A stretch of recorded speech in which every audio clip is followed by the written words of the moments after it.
राजस्थान में अजमेर का Sophia girls school देश में लड़कियों के सबसे नामी स्कूलों में एक। सोफिया गर्ल्स स्कूल में बड़े बड़े रसूखदार लोगों की बेटियां पढ़ने आती थीं।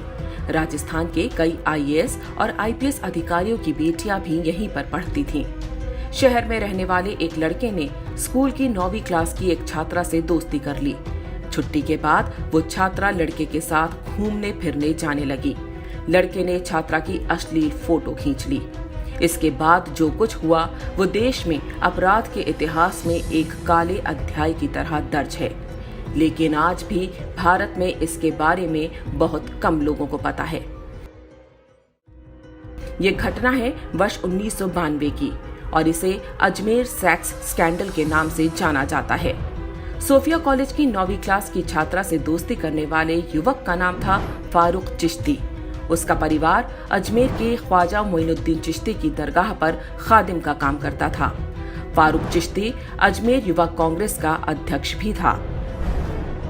छात्रा को प्रेम जाल में फंसाने के बाद फारूक चिश्ती ने उसकी अश्लील तस्वीरें ले ली और फिर ब्लैकमेल करना शुरू कर दिया। पहले छात्रा का यौन शोषण होता रहा, फिर उससे कॉलेज की दूसरी सहेलियों को लाने को कहा गया। एक के बाद एक लड़कियां इस जाल में फंसती गईं और इज्जत बचाने के लिए वो अपने साथ दूसरी लड़कियों को भी लाती गईं। कुछ से तो उनकी भाभी और बहनों को लाने को भी कहा गया था। पहले एक लड़की, फिर दूसरी और फिर तीसरी। बहुत जल्द ही इस गिरोह के जाल में लगभग 200 से अधिक हिंदू लड़कियां फंस चुकी थीं। ये लड़कियां किसी गरीब या मध्यम वर्गीय परिवारों की नहीं, बल्कि अजमेर के सबसे रईस परिवारों की थीं। यह सब कुछ होता रहा और किसी लड़की के घर वालों को भनक तक नहीं लगी। यह मात्र संयोग नहीं था कि सिर्फ हिंदू लड़कियों को ही निशाना बनाया गया, मुस्लिम लड़कियों को छुआ तक नहीं गया। जिन लड़कियों से बलात्कार हुआ उनमें से अधिकांश 10वीं और 12वीं क्लास में पढ़ती थीं। मास्टरमाइंड फारूक चिश्ती अकेला नहीं था, उसके साथ अजमेर शरीफ दरगाह से जुड़ा एक पूरा गिरोह सक्रिय था। उसके मुख्य सहयोगी थे नफीस चिश्ती और अनवर चिश्ती। ये दोनों भी युवा कांग्रेस के नेता थे। बहुत संगठित ढंग से उनका गिरोह अपना काम करता रहा। मजहबी और कांग्रेसी संरक्षण मिला हुआ था, इसलिए डरने की वैसे भी कोई बात नहीं थी। अजमेर के ही एक फार्म हाउस पर यह काम बड़े आराम के साथ चलता रहा। लड़कियों को लेने गाड़ी जाती थी और बाद में उन्हें घर तक भी गाड़ी से छोड़ा जाता था। बलात्कार के समय उनकी फोटो खींच ली जाती थी ताकि वो किसी के आगे मुंह खोलने की हिम्मत ना करें। उस जमाने में आज की तरह डिजिटल कैमरे नहीं होते थे। तब कैमरे की रील ढूंढने जिस स्टूडियो में गई वह भी एक मजहबी व्यक्ति का था। स्टूडियो वाला भी एक्स्ट्रा कॉपी निकालकर अलग से लड़कियों का यौन शोषण किया करता था। ये ब्लैकमेलर्स स्वयं तो बलात्कार करते ही अपने दोस्त यारों को भी उपकृत करते। जिन लड़कियों के साथ बलात्कार और ब्लैकमेलिंग हुई उनमें से कुछ ने आत्महत्या करनी शुरू कर दी। एक ही स्कूल की छात्राओं का इस तरह आत्महत्या करना ही मामले की पोल खुलने का कारण बना। शुरू में पुलिस ने 8 आरोपियों को गिरफ्तार किया। समाज में बदनामी के डर से अधिकांश लड़कियों के परिवारों ने पुलिस में शिकायत दर्ज कराने से भी मना कर दिया। जो 12 लड़कियां हिम्मत करके पुलिस के पास गईं, उनमें से भी 10 बाद में पीछे हट गईं, क्योंकि आरोपी उन्हें धमकियां दिलवा रहे थे। बाकी बची 2 लड़कियों ने ही केस को आगे बढ़ाया।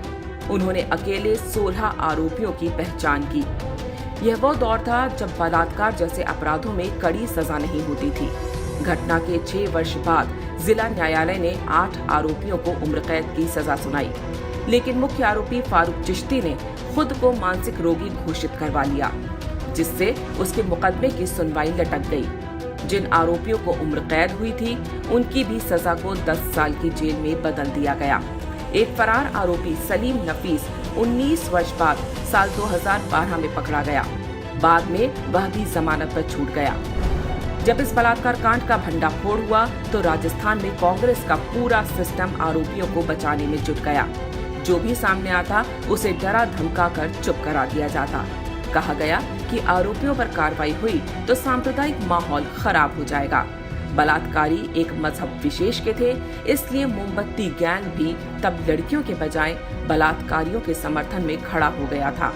सबका प्रयास यही था कि देश के लोगों को अजमेर की ख्वाजा मोइनुद्दीन चिश्ती की दरगाह की आड़ में हुए इस घिनौने और बर्बर कांड की कानों कान खबर न लगने पाए। उन्हें चिंता थी कि इससे दरगाह पर आने वाले हिंदुओं की संख्या कम हो सकती है। वास्तव में अजमेर गैंगरेप कांड की शुरुआत लव जिहाद से हुई थी। पूरी तरह से धार्मिक पहचान के आधार पर हिंदू लड़कियों को जाल में फंसाया गया। हिंदू आश्रमों और साधु संतों पर बेहूदी फिल्में बनाने वाले जिहादी बॉलीवुड ने भी कभी अजमेर के खादिमों के हाथों हुए इस बलात्कार कांड पर कोई फिल्म नहीं बनाई। अजमेर में मत्था टेकने के लिए जाने वाले हिंदू ना तो दरगाह के इतिहास के बारे में जानते हैं और ना यहाँ के खादिमों के हाथों हुए देश के सबसे बड़े बलात्कार कांड के बारे में। उनको ये भी आभास नहीं होता कि ये मात्र किसी सूफी की दरगाह नहीं, बल्कि यहाँ ना जाने कितनी अबोध हिंदू लड़कियों की चीख भी दफन है।